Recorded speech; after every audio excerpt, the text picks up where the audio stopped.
These photographs were all taken using nothing more than my phone. Well, and this rather unusual little macro lens. As someone who normally shoots dreamy flower photos using a dedicated camera, I honestly wasn't expecting much. So, I set myself a challenge. Could I create photographs I'd actually be proud to share using only my phone? Let's find out. For the last few weeks, I've been testing the Apexel 10 to 20 times zoom macro lens for smartphones. Apexel kindly sent me the lens along with their Ringlight and asked if I'd like to try it. Now, if you followed this channel for a while, you'll know that I almost never photograph flowers with my phone. I'm usually wandering around with a camera, vintage lenses, and enough photography gear to resemble a slightly confused pack mule. But I was genuinely curious. Could a phone produce the soft, dreamy floral images that I love? I also know quite a few of you have asked for more phone photography videos, so this challenge is especially for you. Our garden seemed like the perfect testing ground. We've got Stitchwort, Buttercups, Lavender, Herb Robert, Astrantia, Red Campion and Geraniums. Although unfortunately Mother Nature also decided to add one extra ingredient. Wind. Lots of wind. I'd never attached an external lens to a phone before, so this was a completely new territory. Thankfully, it's very straightforward. The Apexel lens simply clips over the camera on my iPhone, and within a few seconds you're ready to shoot. The lens can zoom from 10 times to 20 times, but I decided to begin zoomed all the way out, so I could get a real feel for how it behaved. I started with Stitchwort because their season was almost over and I didn't want to miss the opportunity. The first thing that surprised me was the depth of field. Phones normally give you lots of the scene in focus, but this lens completely changes that. The background's melted away into a beautiful blur, producing lovely round bouquet that actually reminded me of some vintage camera lenses. And that was an unexpected bonus. The downside? Trying to focus on tiny flowers while they're dancing around in the wind is a little like trying to photograph toddlers after they've eaten too much birthday cake. Outside, I was fighting the wind, strong sunshine, distracting backgrounds, and the occasional appearance of a rather glamorous garden fence.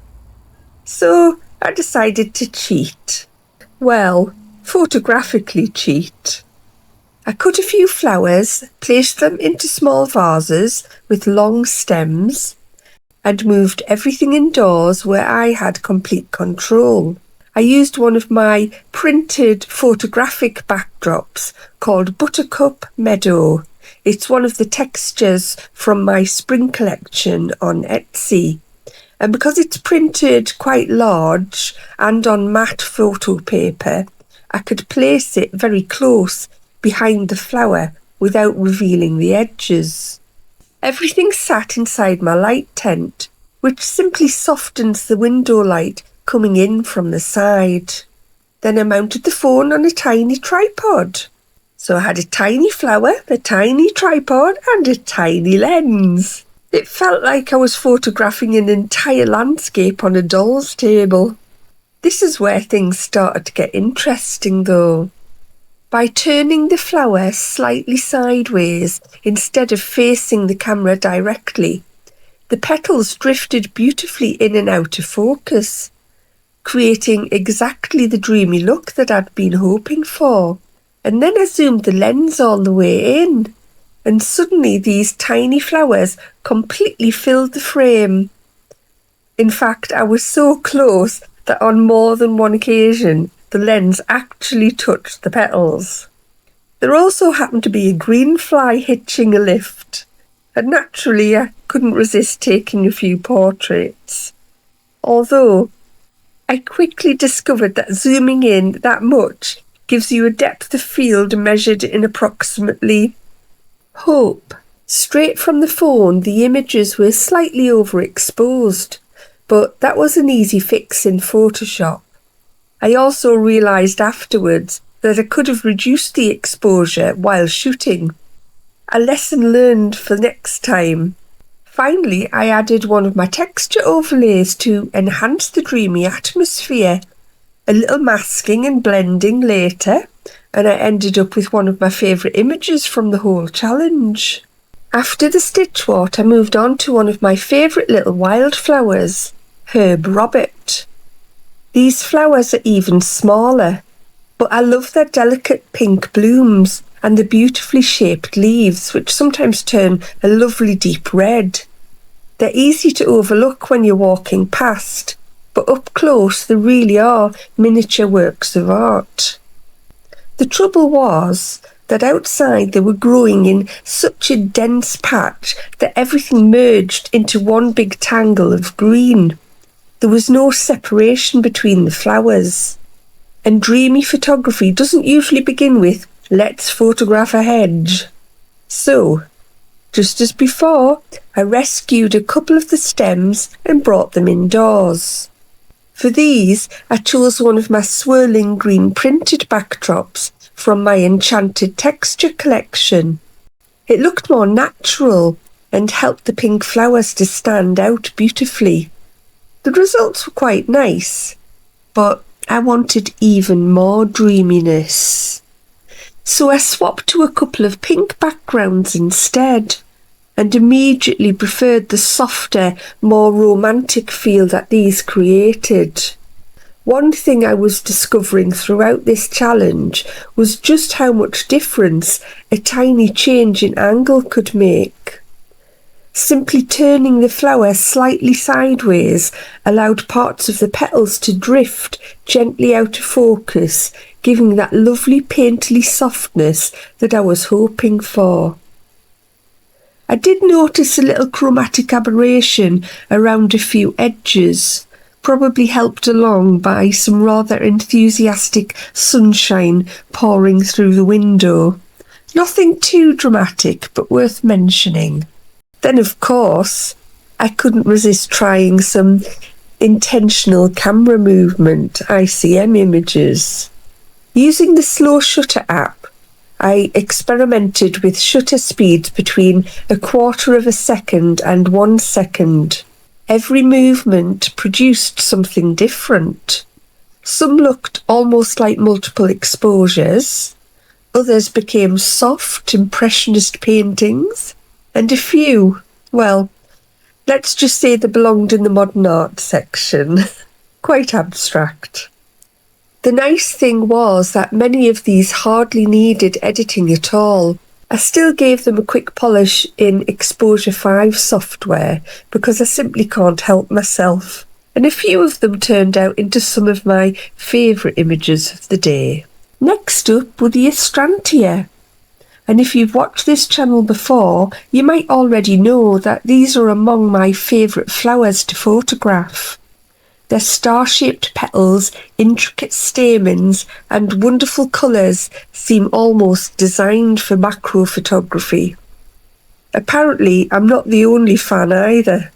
The burnet moths in our garden seem to spend half their summer sitting on them. I began with a few straightforward photographs against some pink backdrops to see how the lens handled all those tiny details.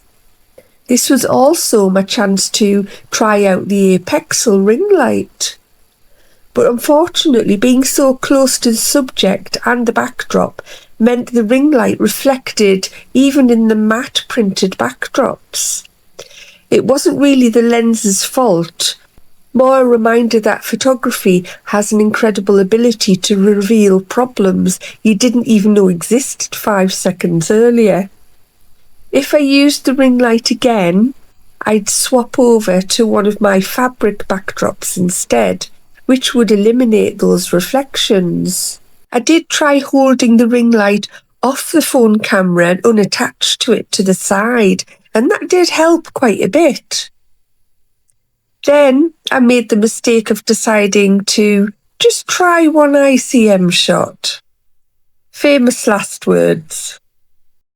Half an hour later, I was still happily waving my phone around, completely forgetting I was supposed to be testing this lens. The intricate petals and textures transformed beautifully once movement was introduced. Some images became wonderfully impressionistic, while others looked almost like delicate watercolour paintings. I think these ended up being some of the most artistic photographs from the whole challenge.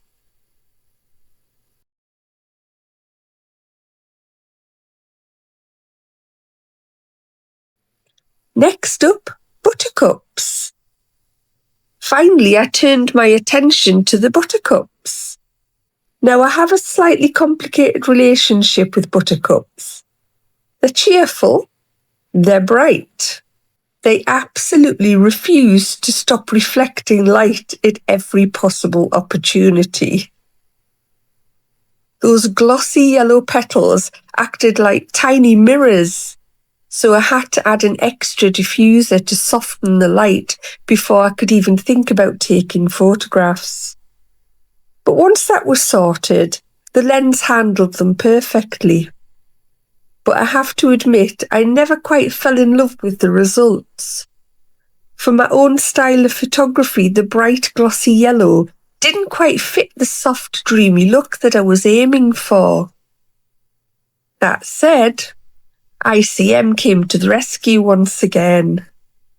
Adding movement transformed those bold yellow flowers into softer washes of colour, producing a few abstract images that I really quite enjoyed. While I was out in the garden, I couldn't resist photographing a few other plants as well, including Yorkshire foggrass, bloody geranium and St John's wort. By this point I'd realised something rather dangerous. Once you start carrying a macro lens around, absolutely everything suddenly becomes a potential subject.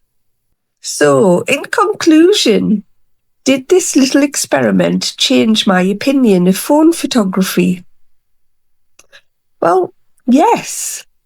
Going into this challenge, I expected the Apexel lens to be fun, but I wasn't expecting to create images that genuinely made me stop and smile. Will it replace my main camera? No. A larger camera still gives me higher resolution, a more dynamic range and much greater creative control. But that's comparing a bicycle to a sports car. They're built for different journeys. What this setup does offer is something incredibly valuable. It's light, compact and always with me. On days where I don't have the energy to carry my usual camera equipment around the garden, I can simply clip this lens onto my phone and still create photographs that I'm genuinely happy to share. For Instagram, Facebook and other social media, I think the quality is more than good enough. And perhaps more importantly, it reminded me that creativity isn't always about having the biggest camera. It's about making the most of whatever you've got in your hands. I'll definitely be keeping this lens in my photography bag. And Apexel have also just sent me another lens to test. So if you're curious about what that can do, make sure you're subscribed so you don't miss the next video. Now, I'd genuinely love to hear from you. Which photograph was your favourite? And perhaps the bigger question, did these images convince you that a phone can create truly dreamy flower photography? Let me know in the comments below. Bye for now.